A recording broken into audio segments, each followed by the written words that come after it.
Monseigneur, chers membres de la famille de Luc, et en particulier Anne, chers frères et sœurs qui êtes présents dans cette église ou qui nous regardez via les médias sociaux, soyez les bienvenus. Aujourd'hui, une année après le décès de Luc Lizy, doyen de Charleroi, nous nous retrouvons pour rendre grâce, le confier au Seigneur et aussi faire mémoire, rendre hommage. Que notre célébration puisse être véritablement un moment fort et que nous puissions repartir plein d'espérance. Au nom du Père et du Fils et du Saint-Esprit, Amen. La paix soit avec vous. Comme Daniel vient de le dire, nous allons vivre un moment fort, une action de grâce pour tout ce que l'abbé Luc Lizy a manifesté tout au long de sa vie, et en particulier par l'exercice du ministère presbytéral. Et nous sommes sûrs que le Seigneur, dans sa miséricorde, l'accueille avec grande bonté et bienveillance. Et en même temps, nous savons aussi, dans la foi, que le Seigneur ne nous abandonne jamais, quelles que soient les épreuves que nous traversons. Alors nous allons demander au Seigneur maintenant, celui qui est mort et ressuscité pour nous sauver, de manifester pour nous aussi sa miséricorde. Seigneur Jésus, par ton sang versé sur la croix, tu effaces nos péchés, prends pitié de nous.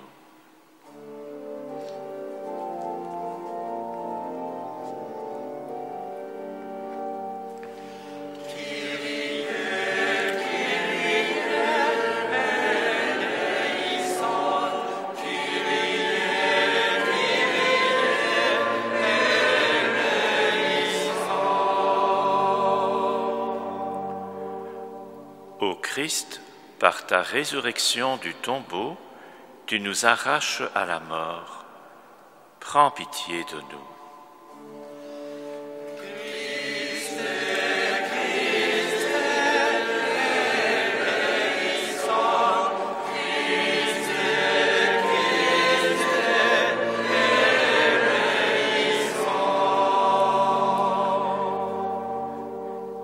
Seigneur Jésus, par ton entrée dans la gloire, tu nous ouvres la vie. Prends pitié de nous.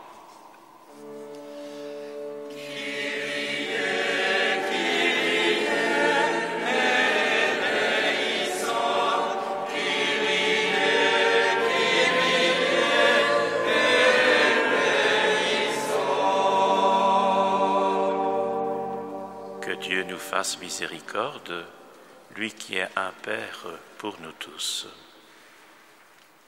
Prions. Nous te recommandons, Seigneur, Luc, ton serviteur, que tu avais choisi parmi les hommes pour qu'il soit prêtre à la manière des apôtres. Nous ne pouvons pas oublier qu'il avait répondu à cet appel par amour pour toi, par amour pour nous. Maintenant qu'il a rempli sa mission de rassembler ton peuple et d'annoncer l'Évangile, donne-lui de rencontrer dans la gloire celui qu'il a cherché avec ses frères et sœurs, Jésus-Christ, ton Fils notre Seigneur, lui qui règne avec toi dans l'unité du Saint-Esprit, maintenant et pour les siècles des siècles.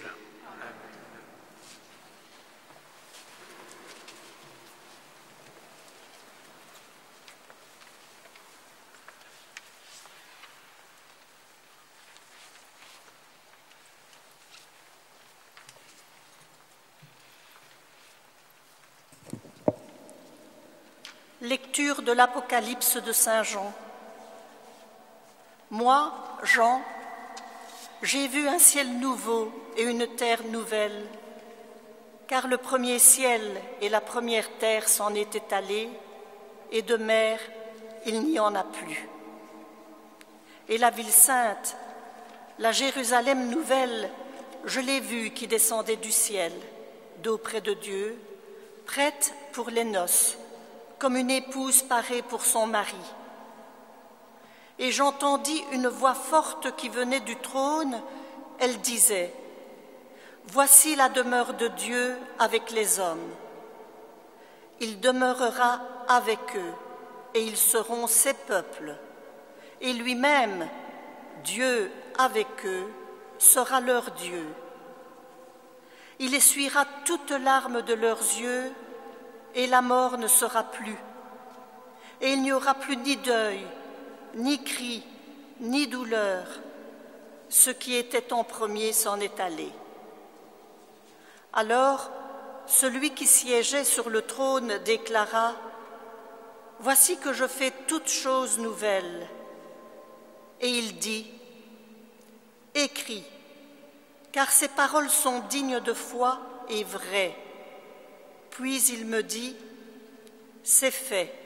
Moi, je suis l'alpha et l'oméga, le commencement et la fin.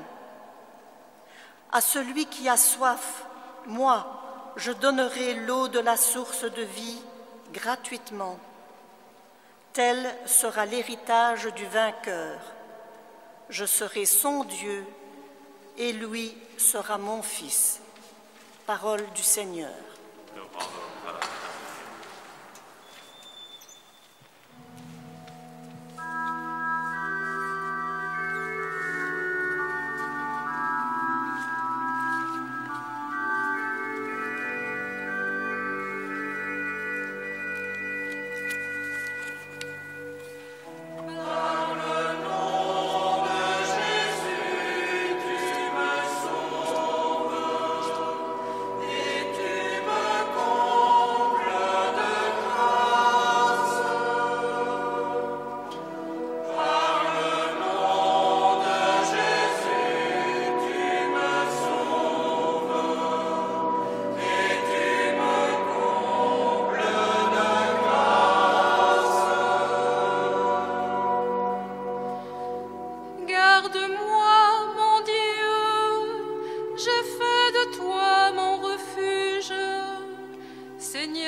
Ma chair elle-même repose en confiance.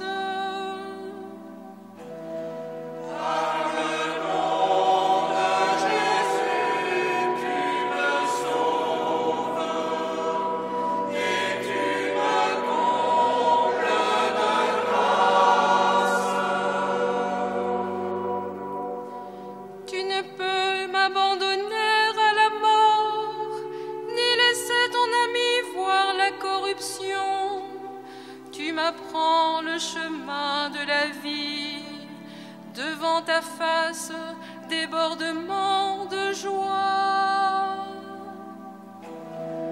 Par le nom de Jésus, tu me sauves et tu me combles de grâce.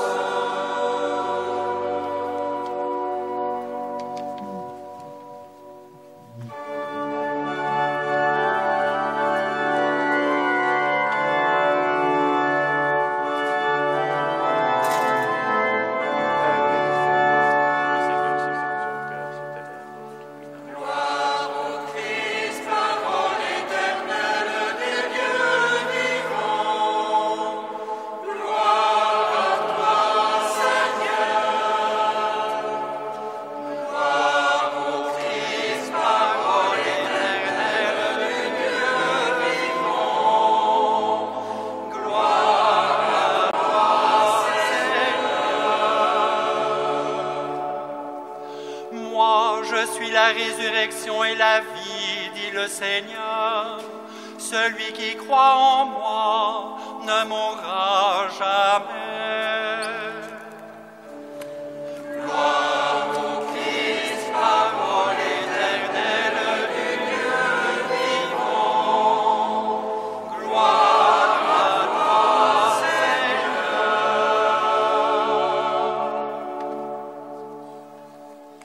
Le Seigneur soit avec vous. Et avec votre esprit. Évangile de Jésus-Christ selon saint Jean. Gloire à toi, Seigneur.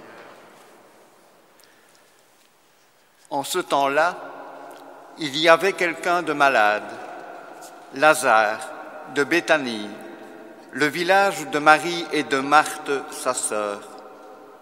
Or, Marie était celle qui répandit du parfum sur le Seigneur et lui essuya les pieds avec ses cheveux. C'était son frère Lazare qui était malade. Donc, les deux sœurs envoyèrent dire à Jésus, « Seigneur, celui que tu aimes est malade. » En apprenant cela, Jésus dit, « Cette maladie ne conduit pas à la mort, elle est pour la gloire de Dieu, afin que par elle, le Fils de Dieu soit glorifié. » Jésus aimait Marthe et sa sœur, ainsi que Lazare. À son arrivée à Béthanie, Jésus trouva Lazare au tombeau depuis 4 jours déjà. Comme Béthanie était tout près de Jérusalem, à une distance de 15 stades, c'est-à-dire une demi-heure de marche environ, beaucoup de Juifs étaient venus réconforter Marthe et Marie au sujet de leur frère. Lorsque Marthe apprit l'arrivée de Jésus, elle partit à sa rencontre, tandis que Marie restait assise à la maison. Marthe dit à Jésus, « Seigneur, si tu avais été ici, mon frère ne serait pas mort. Mais maintenant encore, je le sais, tout ce que tu demanderas à Dieu, Dieu te l'accordera. » Jésus lui dit, « Ton frère ressuscitera. » Marthe reprit, « Je sais qu'il ressuscitera à la résurrection au dernier jour. » Jésus lui dit, « Moi, je suis la résurrection et la vie. Celui qui croit en moi, même s'il meurt, vivra. Quiconque vit et croit en moi ne mourra jamais. Crois-tu cela ?» Elle répondit, « Oui, Seigneur, je le crois. Tu es le Christ, le Fils de Dieu. Tu es celui qui vient dans le monde. » Acclamons la parole de Dieu. Gloire au Christ, parole éternelle du Dieu vivant. Gloire à toi,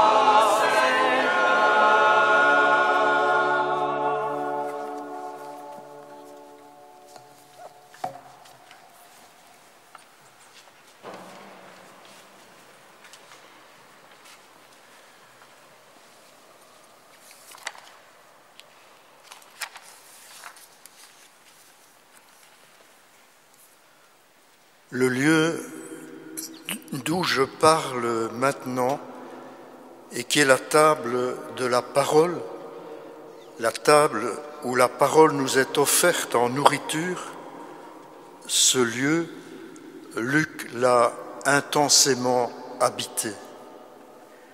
Il s'est laissé lui-même habiter et façonner par une parole qui offre de naître et de renaître. Une parole qui crée du bon et du beau et qui s'émerveille. Et Dieu vit que cela était bon. Cet émerveillement devant la beauté du monde a profondément animé et illuminé toute l'existence de Luc.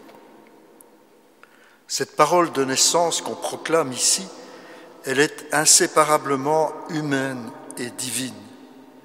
Tellement humaine et donc divine. C'est pourtant une parole faite chair, pas des mots, mais un visage, un corps humain dans sa beauté et sa fragilité. La chair humaine de Jésus qui s'approche, comme il s'approche du tombeau de Lazare, qui s'approche et nous touche pour que nous soyons vivants. Luc avait voulu ce lieu-ci, avancer vers l'assemblée pour que cette parole retentisse au plus près de chacun et puisse éveiller. Il l'avait demandé à un artiste verrier du pays de Charleroi où l'industrie du verre précéda celle de la houille et de l'acier. Il l'avait voulu ainsi pour que la parole retentisse au cœur même de ce qui fait notre histoire commune d'hier et d'aujourd'hui. Le cœur de cette parole vivante, nous l'avons entendu. À celui qui a soif, moi, je donnerai l'eau de la source de vie gratuitement. Et surtout, je serai son Dieu et lui sera mon fils. Voilà ce qui fait notre humanité, de chacune de nos existences, en même temps que de notre aventure commune, voilà ce qui fait de notre humanité un don magnifique, le don par excellence, plutôt qu'un destin ou une condamnation. Cette parole de confiance, elle permet d'entrer dans le combat de Dieu pour que vivent les humains. Car il y a un combat évoqué par cette mosaïque de l'Apocalypse, une œuvre que Luc admirait et qu'en artiste, il a fait parler en quelque sorte. Oui, il y a un combat pour l'humain, car il y a aussi de puissantes forces de mort et d'anéantissement.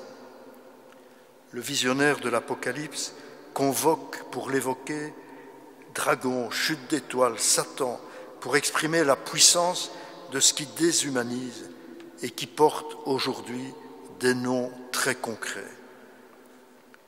Luc était très sensible à ces forces de déshumanisation qui, ici notamment, détruisent l'estime de soi et le goût de vivre. Mais avec et comme le visionnaire de l'Apocalypse, il croyait encore bien plus à la victoire de celui qui donne et redonne toujours la vie jusqu'à la ressusciter. La parole de résurrection que l'on prononce ici au pied de cette impressionnante mosaïque, elle n'est pas faite pour être cantonnée en ces murs. Cette conviction brûlait le cœur du prêtre Luc. La basilique qu'il a si bien habitée est au cœur de la cité. Et la parole de vie qui y retentit doit être offerte à quiconque cherche à vivre. Plusieurs de celles et ceux qui sont ici ou qui participent autrement à cette célébration ont vécu cette matinée où nous sommes partis de cette table de la parole vers ces lieux tout proches où se joue la vie des humains. L'hôtel de ville, le palais des beaux-arts, l'école, l'entreprise. Et dans l'écoute et l'échange avec des personnes investies dans ce qui se joue là, la parole a retenti dans de nouvelles harmoniques. Le combat de Dieu et de son Christ pour que la vie véritable soit victorieuse de la mort, Luc l'a soudain vécu d'une manière inattendue dans sa propre chair. Quand cette étape-là survient, les yeux se tournent vers celui qui est au centre de la mosaïque. C'est lui qui sort victorieux du combat et pourtant il n'a pas l'allure d'un guerrier mais d'un crucifié. Ce qui sauve nos vies de la mort, ce n'est pas une puissance dominatrice et écrasante, mais la douce et pourtant forte puissance d'un amour qui va jusqu'à l'extrême. Là, la parole de vie se donne en silence, et c'est dans l'abandon à la fois douloureux et confiant qu'elle achève sa route et devient mystérieusement plus féconde que jamais. Luc est entré au plus profond de ce mystère d'un abandon fécond lorsque, après une annonce rude qui l'a bouleversé et mis en colère, il a fait ce choix de se préparer aux soins palliatifs, à remettre sa vie entre les mains du Père. Ceux qui ont pu le rencontrer alors ont rencontré un homme apaisé et qui rayonnait cette paix. C'est là que Robert, au 5e dimanche de Carême, lui a lu cet évangile de la résurrection de Lazare que nous venons d'entendre. Et alors que Jésus déclare « Celui qui croit en moi, même s'il meurt, vivra », et où il demande à Marthe « Crois-tu cela ?» Luc a repris à la suite de Marthe et de combien de femmes de Pâques qui ont osé croire avant les hommes au don toujours offert d'une vie ressuscitée. Luc a repris « Oui, je crois ».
Présentons maintenant au Seigneur tout ce que nous avons dans notre cœur. Prions les uns pour les autres.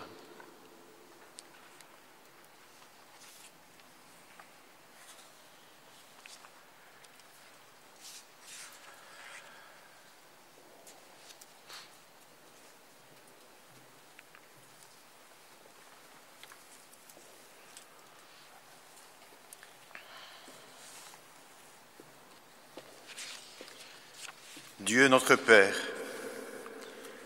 nous te rendons grâce pour les chantiers pastoraux que Luc a mis en route dans le doyenné du pays de Charleroi, avec la volonté de redonner confiance à chacun dans l'estime de soi.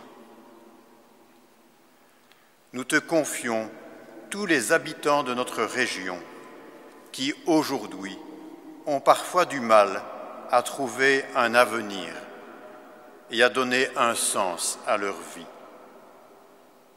Sois leur espérance sur leur route, nous t'en prions.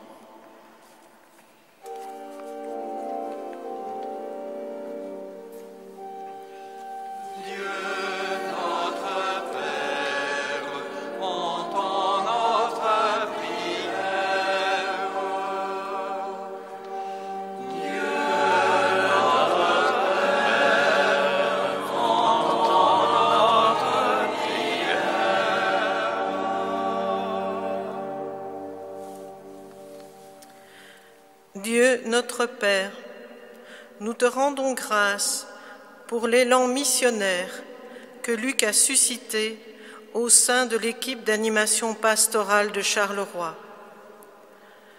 Nous te confions les différents clochers de Charleroi, Couillet, Laudelinsart et Montigny-sur-Sambre, appelés à travailler ensemble au sein d'une même unité pastorale. Sois le soutien de ceux et celles qui, au long des jours, travaillent au service de l'Évangile. Nous t'en prions.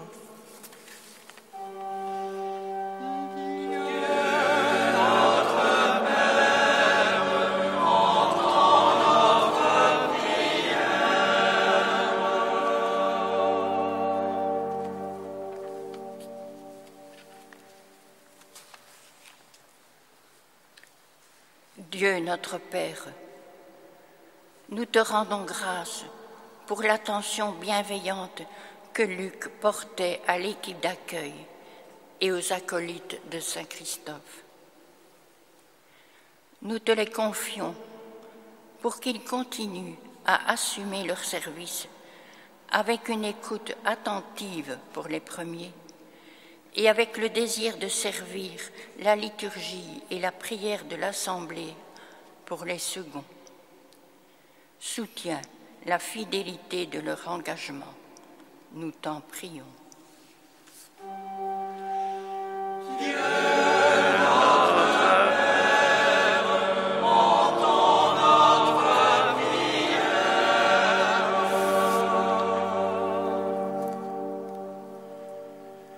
Dieu notre Père, nous te rendons grâce pour ceux et celles qui ont pris soin de Luc durant les derniers mois de sa vie. Nous te confions toutes les personnes qui veillent sur les malades en les soignant avec amour et dignité. Sois leur force et leur soutien, nous t'en prions.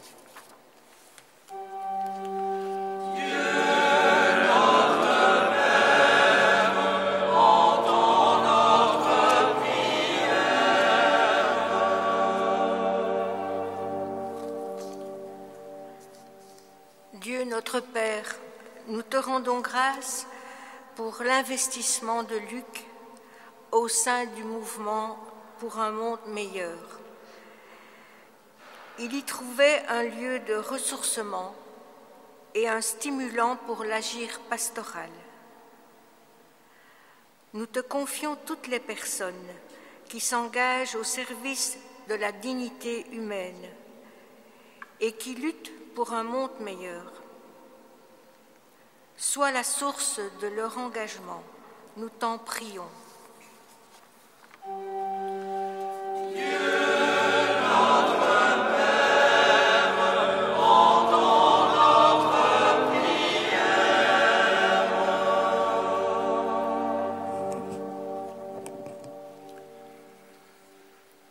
Dieu notre Père, nous te rendons grâce pour avoir compté Luc parmi les membres de notre famille. Cher Luc, nos retrouvailles avec ton fameux chocolat, la dacquoise, retrouvailles hélas trop peu nombreuses, mais tellement intenses et joyeuses, étaient pour nous des occasions de partager et de chanter en souvenir des heures inoubliables passées ensemble dans le cœur familial créé par ton papa, notre oncle Robert. Lors de nos rencontres, nous ne nous lassions pas de tes récits à la fois précis et chaleureux concernant des membres de la famille, comme notre tante Maria de Berlin. Ta culture, ta bonne humeur et ton sens de l'humour égayaient aussi ces moments si précieux. Dieu t'a rappelé à lui avant que nous puissions réaliser nos projets musicaux à Charleroi et célébrer ensemble une messe ou un petit concert. Nous te remercions, cher Luc, de nous avoir fait partager un peu de ta vie sacerdotale et nous en sommes fiers. Seigneur, souviens-toi de ton serviteur et garde-le dans ta paix éternelle. Seigneur, nous t'en prions.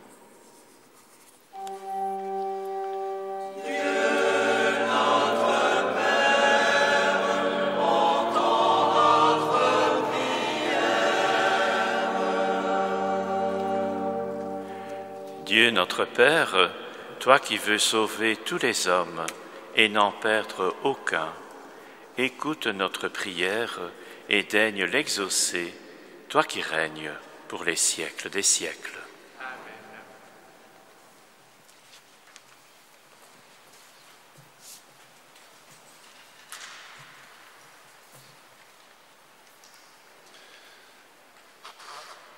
Nous sommes en communion avec les confrères prêtres de Luc qui ont travaillé avec lui dans la région du pays de Charleroi.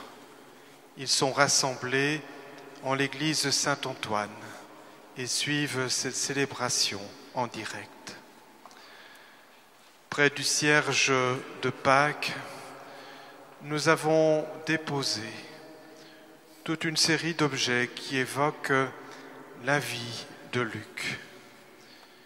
Une chasuble qu'il aimait beaucoup, le livre des Écritures, la parole de Dieu, qu'il a accueilli dans sa vie, qu'il a commenté, qu'il a partagé. La cuve baptismale, où tant d'adultes, de jeunes et d'enfants ont reçu les sacrements de l'initiation dans cette église Saint-Christophe.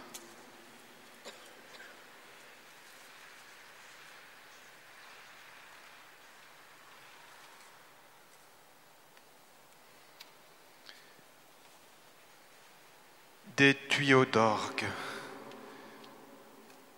qui nous rappellent que Luc aimait tellement cet instrument et combien cette célébration est aussi marquée par la prière que la musique permet à ceux et celles qui se tournent vers le Seigneur. Enfin, un livre qui évoque les cathédrales, les abbayes, ces hauts lieux à la fois de culture et de foi au Christ. Tous ces lieux étaient pour Luc des espaces de ressourcement où quelque chose de l'Évangile était signifié.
Prions ensemble au moment d'offrir le sacrifice de toute l'Église.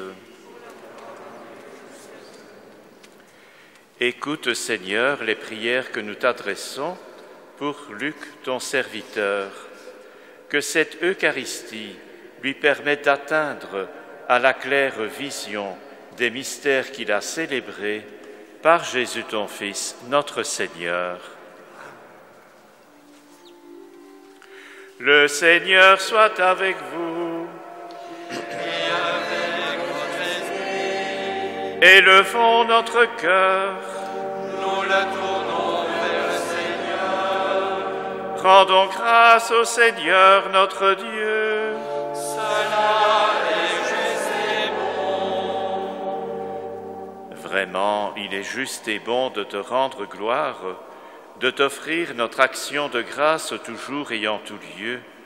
À toi, Père très saint, Dieu éternel et tout-puissant, par le Christ notre Seigneur. C'est en lui qu'a resplendie pour nous l'espérance de la résurrection bienheureuse. Et si la loi de la mort nous afflige, la promesse de l'immortalité nous apporte la consolation. Car pour tous ceux qui croient en toi, Seigneur, la vie n'est pas détruite, elle est transformée. Et lorsque prend fin leur séjour sur la terre, ils ont déjà une demeure éternelle dans les cieux. C'est pourquoi, avec les anges et tous les saints, nous proclamons ta gloire en chantant d'une seule voix.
Tu es vraiment saint, Dieu de l'univers, et toute la création proclame ta louange, car c'est toi qui donnes la vie, c'est toi qui sanctifies toutes choses par ton Fils Jésus-Christ notre Seigneur, avec la puissance de l'Esprit Saint, et tu ne cesses de rassembler ton peuple, afin qu'il te présente partout dans le monde une offrande pure.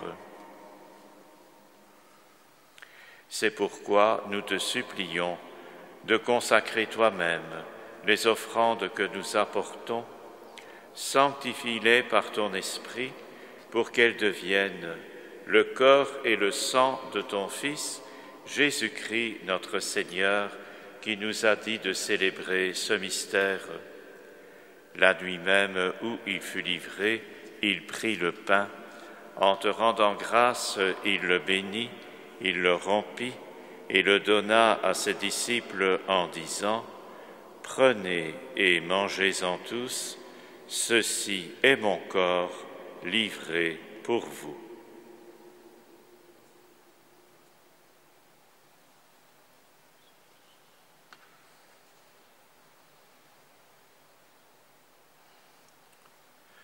De même, à la fin du repas, il prit la coupe.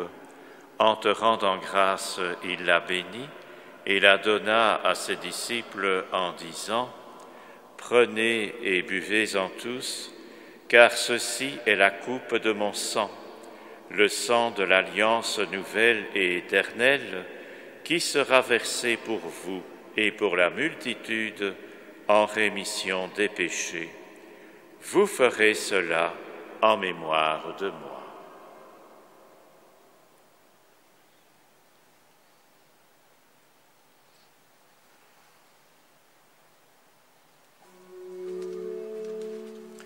Il est grand le mystère de la foi. Nous proclamons ta mort, Seigneur Jésus. Nous célébrons ta résurrection. Nous attendons ta venue dans la gloire. En faisant mémoire de ton Fils, de sa passion qui nous sauve, de sa glorieuse résurrection et de son ascension dans le ciel, alors que nous attendons son dernier avènement, nous présentons cette offrande vivante et sainte pour te rendre grâce. Regarde, Seigneur, le sacrifice de ton Église et daigne y reconnaître celui de ton Fils qui nous a rétablis dans ton alliance. Quand nous serons nourris de son corps et de son sang, et remplis de l'Esprit Saint, accorde-nous d'être un seul corps et un seul esprit dans le Christ.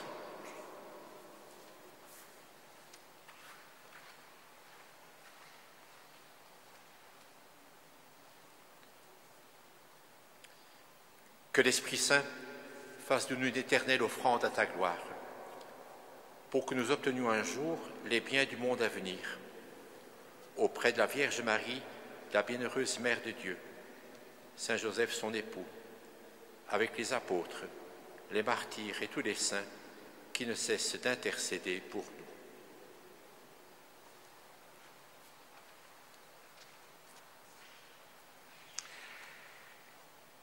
Et maintenant, nous te supplions, Seigneur, par le sacrifice qui nous réconcilie avec toi, étends au monde entier le salut et la paix. Affermis la foi et la charité de ton Église au long de son chemin sur la terre. Veille sur ton serviteur, le pape François, sur notre évêque Guy, l'ensemble des évêques, les prêtres, les diacres, tous ceux qui te sont consacrés et tout le peuple des rachetés. Écoute chacune de nos prières, nous qui sommes assemblés devant toi, et ramène à toi, Père très aimant, tous tes enfants dispersés.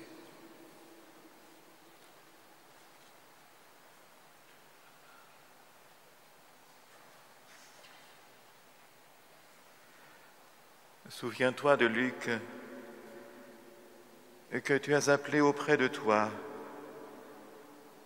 Et puisqu'il a été baptisé dans la mort de ton Fils, accorde-lui de participer à sa résurrection. Le jour où le Christ, ressuscitant des morts, rendra nos pauvres corps pareils à son corps glorieux. Et souviens-toi aussi de nos frères défunts, des défunts de sa famille. Souviens-toi des hommes qui ont quitté ce monde et dont tu connais la droiture. Reçois-les dans ton royaume, où nous espérons être comblés de ta gloire tous ensemble et pour toujours, quand tu essuieras toute larme de nos yeux. En te voyant, toi, notre Dieu, tel que tu es, nous te serons semblables éternellement, et sans fin nous chanterons ta louange, par le Christ notre Seigneur, par qui tu donnes au monde toute grâce et tout bien.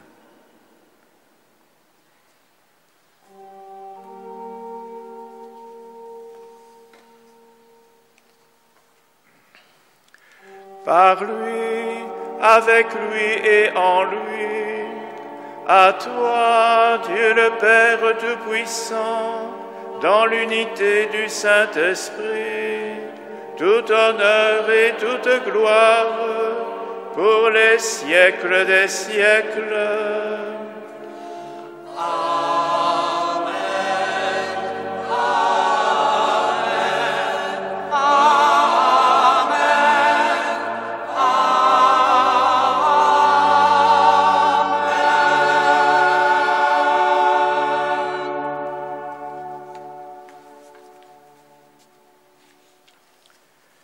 Unis par l'Esprit Saint, redisons avec confiance la prière que nous avons reçue du Sauveur. Notre Père qui es aux cieux, que ton nom soit sanctifié, que ton règne vienne, que ta volonté soit faite sur la terre comme au ciel. Donne-nous aujourd'hui notre pain de ce jour. Pardonne-nous nos offenses, comme nous pardonnons aussi à ceux qui nous ont offensés. Et ne nous laisse pas entrer en tentation, mais délivre-nous du mal. Délivre-nous de tout mal, Seigneur, et donne la paix à notre temps. Par ta miséricorde, libère-nous du péché. Rassure-nous devant les épreuves, en cette vie où nous espérons le bonheur que tu promets et l'avènement de Jésus-Christ, notre Sauveur.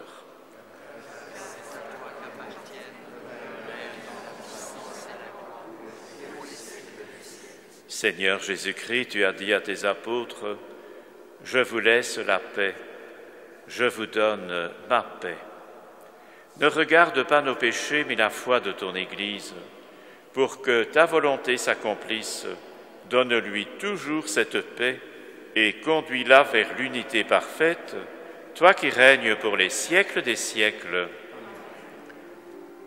Que la paix du Seigneur soit toujours avec vous. Et avec votre esprit. Frères et sœurs, par un geste, par un signe, donnez-vous la paix.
Heureux les invités au repas du Seigneur.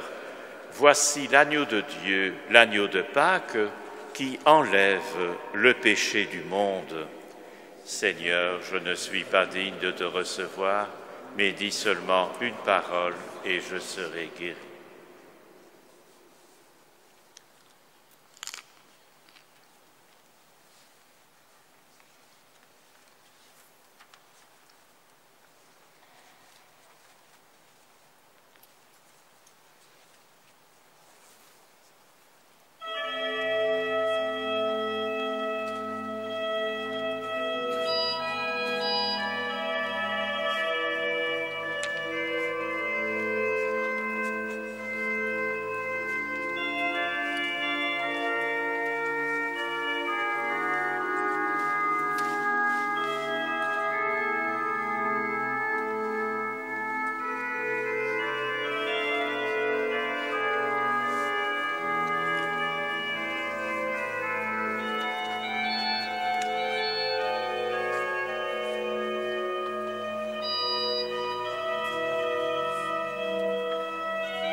Prions le Seigneur.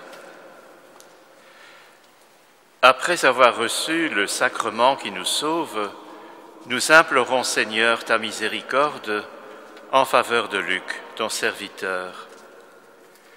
Tu l'avais chargé de distribuer à ses frères et sœurs toutes les richesses de ta grâce. Accorde-lui maintenant d'en être enfin comblé dans ton royaume, par Jésus ton Fils, notre Seigneur. Le Seigneur soit avec vous. Que Dieu Tout-Puissant vous bénisse, le Père, le Fils et le Saint-Esprit. Allez, annoncez l'Évangile. Allez dans la paix du Christ.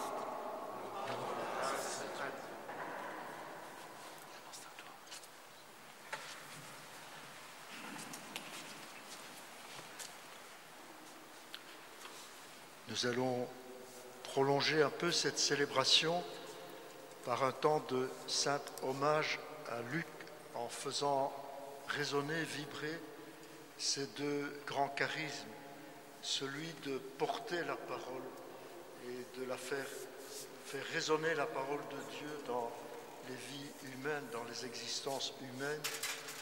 On a retrouvé énormément de textes de Luc, des textes d'homélie, des textes de petits articles, et qui ont une portée vraiment très très forte. Et des amis à Luc ont, à partir de là, réalisé une plaquette que vous recevrez tout à l'heure. Mais Anne et Nicolas ont choisi dans ces textes quelques-uns que nous allons entendre maintenant, et Stéphane a choisi dans les œuvres pour orgue que Luc aimait beaucoup, quelques œuvres que nous entendrons alternativement avec ces textes. Merci à vous, merci aussi à la chorale qui nous a tellement bien aidés à vivre ce moment intense.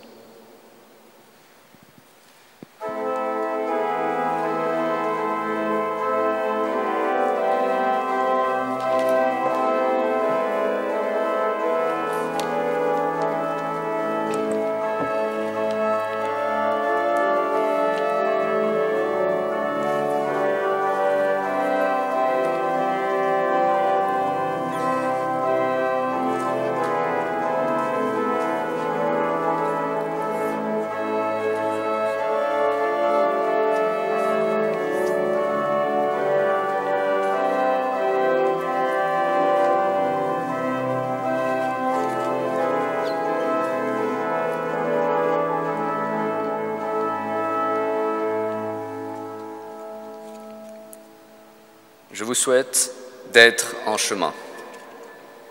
J'aime autant vous dire être en chemin plutôt que rester en chemin, parce que rester a toujours un peu la connotation d'une fixation et occulte le côté de commencement permanent qui me semble riche dans cette attitude. Car être en chemin suppose de quitter toujours, être quitte, être libre de, à tout moment à nouveau. Quitter pour aller vers procède d'un refus, d'une négation, refuser qu'il n'y a rien, refuser que rien ne vaut la peine, refuser que tout est indifférent. Il y a quelque chose qui entraîne la mise en route, qui fait courir le risque de l'existence et mener le bon combat.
On pourrait penser que prier et être avec les autres sont deux choses absolument distinctes.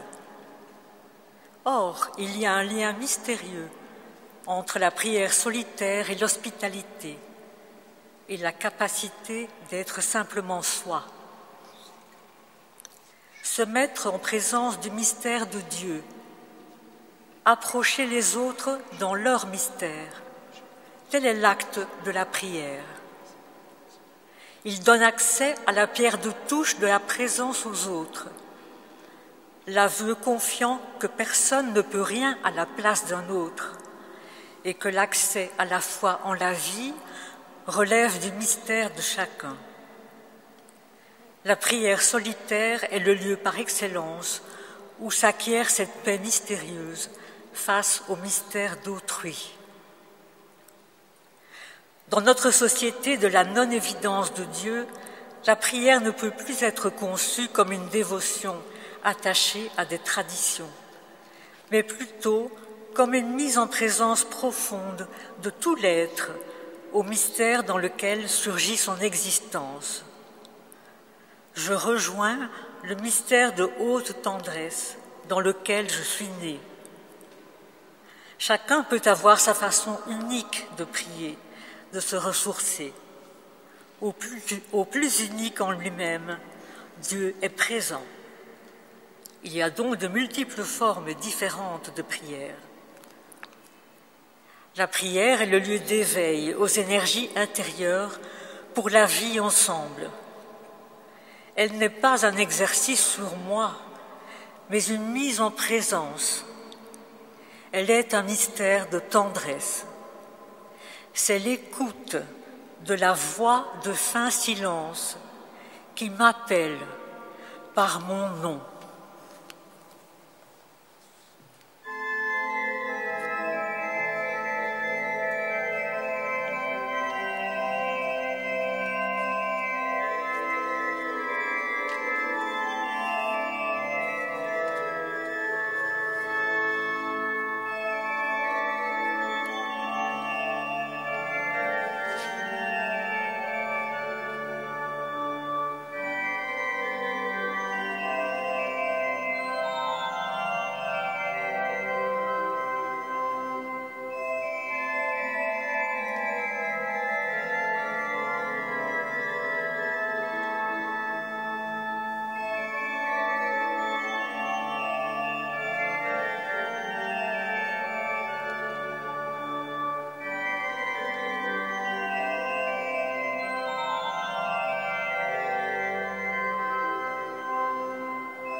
Souvent, l'on cantonne la beauté dans l'univers des galeries d'art, des objets luxueux, de la mode, des édifices monumentaux ou rutilants, des galas et des spectacles onéreux. Dès lors, les questions taxées d'esthétique semblent un luxe de bourgeois aux yeux de certains qui mettent la main à la pâte, sur le terrain, dans les luttes sociales, dans la proximité avec les petits et les exclus de notre société, et qui réclament pour l'Église simplicité, pauvreté, modestie. N'y a-t-il pas, à Charleroi particulièrement, d'autres combats à mener que celui de la beauté? N'y a-t-il pas d'interrogations plus urgentes et plus essentielles? La beauté touche plus qu'il n'y paraît à l'essentiel de l'humanité et au christianisme. Et par sa force de vérité et de liberté, elle est plus proche de la pauvreté que du luxe. Lorsqu'on partage des expériences vécues de moments de beauté, il en ressort toujours que l'expérience a été bénéfique, qu'elle a touché en profondeur, qu'elle a renforcé des relations, qu'elle a révélé ou libéré des capacités et des richesses humaines, qu'elle a nourri l'espérance et conduit au seuil du mystère en même temps qu'à la paix. Et que finalement, et cela en dit long me semble-t-il, on est témoin de la beauté plutôt que spectateur. Dans la beauté se joue l'intégration de l'invisible dans le visible. une beauté traverse les zones d'ombre et de détresse de nos vies.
Je vous souhaite du silence, des plages suffisantes de silence à vous ménager. Je vous souhaite de rejoindre par là le grand silence intérieur, de l'activer en quelque sorte, ou mieux, de vous y rendre présent.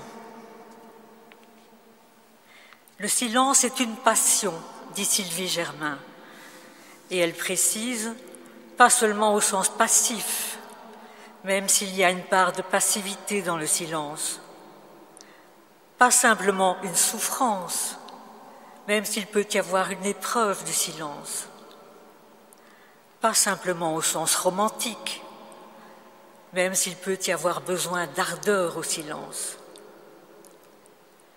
Le silence est en affinité avec la veille nocturne, parce qu'il demande la patience et la volonté, non pas comme force conquérante, mais comme énergie de constance.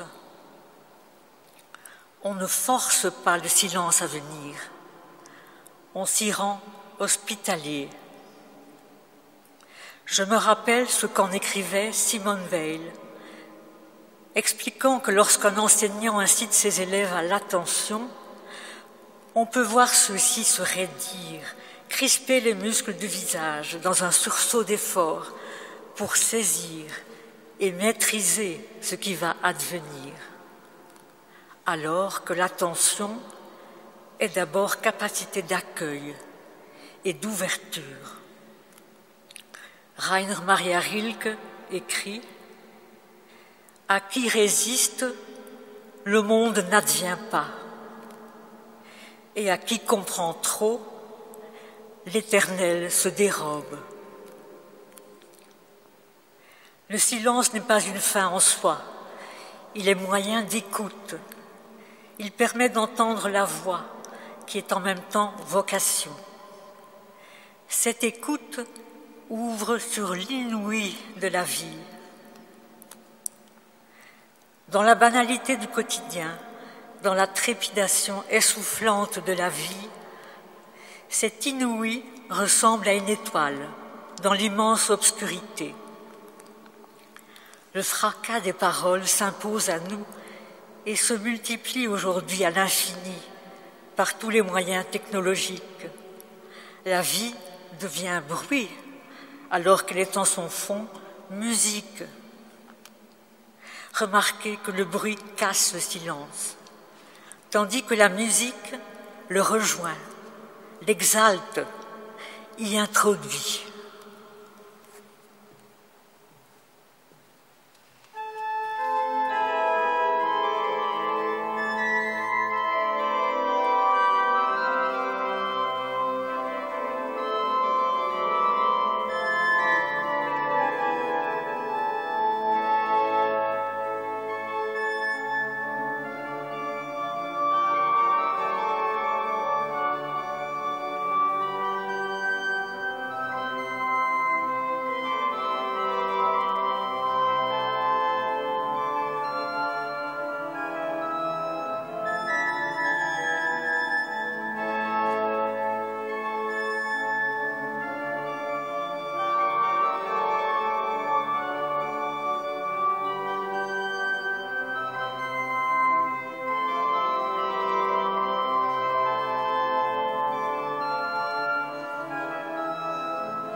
Avec cette apparition de l'Église éternelle, nous clôturons le moment, la célébration de mémoire pour Luc Lizy, et je suis heureux qu'avec mes confrères, nous ayons pu, avec la famille et tant d'autres ici, en cette Église ou encore par les moyens modernes de communication, nous avons pu ensemble entendre des textes si clairs, si propres à ce que Luc était, pour nous continuer à faire vivre.